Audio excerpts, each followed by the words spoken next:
সকালে জামিন আদেশের পর দুপুরে কাশিমপুর কারাগার থেকে মুক্তি পেলেন আলোচিত চিত্রনায়িকা নুসরাত ফারিয়া। বিকেল 3:30টার দিকে কাশিমপুরের মহিলা সেল থেকে তিনি মুক্তি পান। এ সময় সেখানে উপস্থিত ছিলেন অভিনেত্রীর মা ফেরদৌসী পারভিন সহ অন্যান্য স্বজনরা। বিস্তারিত আরিফ হকের প্রতিবেদনে।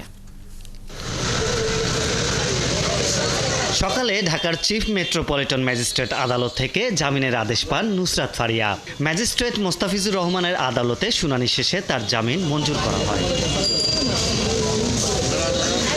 দুপুরে ফারিয়ার জামিনের আদেশ পৌঁছায় কাশিমপুর কারাগারে।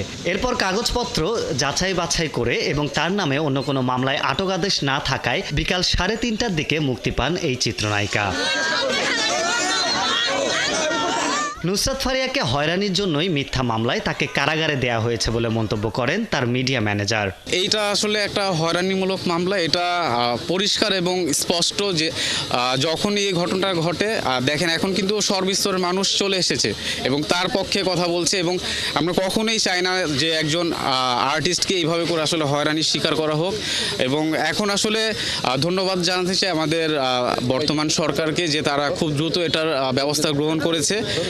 কারণ এইভাবে যদি একের পর এক যদি আর্টিস্টদের সাথে এরকম হয়রানিমূলক মামলা বা মিথ্যা মামলা চলতে থাকে, এতে আসলে আমাদের শিল্প আসলে আরও বেশি ধ্বংসের মুখে পড়ে যাবে। এবং অনেকেই যেমন দেখেছেন যে দেশ ছেড়ে চলে আসে, তারাও কিন্তু এইভাবে দেশ ছেড়েই চলে যাবে। মুক্তির সময় সেখানে উপস্থিত ছিলেন নুসরাত ফারিয়ার মা ফেরদৌসী পারভিন ও চাচাতো বোন লামিয়া। তবে তাদের কেউই গণমাধ্যমের সাথে কোনো কথা বলতে রাজি হননি।